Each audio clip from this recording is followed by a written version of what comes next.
បន្ទាប់ពីបានឃើញនៅតាមបណ្ដាញសង្គមនៅសកម្មភាពលក់ផ្កាប្រកបដោយភាពរស់រីរាក់ទាក់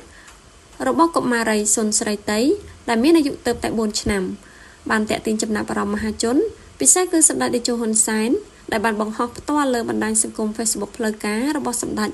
កាលពីព្រឹកមិញនេះតែឡែកនាល្ងាចថ្ងៃទី23ខែមេសាឆ្នាំ2025នេះសម្ដេចតេជោបានបង្ហោះសារអំពីកុមារីសុនស្រីតីសាជាថ្មីដែលមានខ្លឹមសារដូចខាងក្រោមថាខ្ញុំសូមអរគុណចំពោះបងប្អូនក៏ដូចជាជំនួយការខ្ញុំ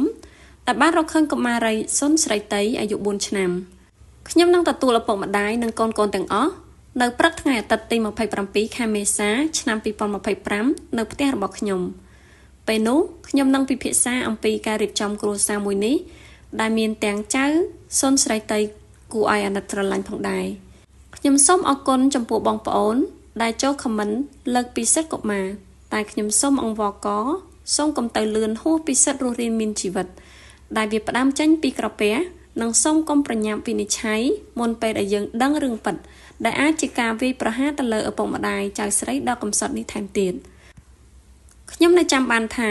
កាលខ្ញុំមានអាយុ5ឬ6ឆ្នាំខ្ញុំក៏ធ្លាប់ចុះទឹករកខ្យងចាប់ត្រីចាប់ក្តាម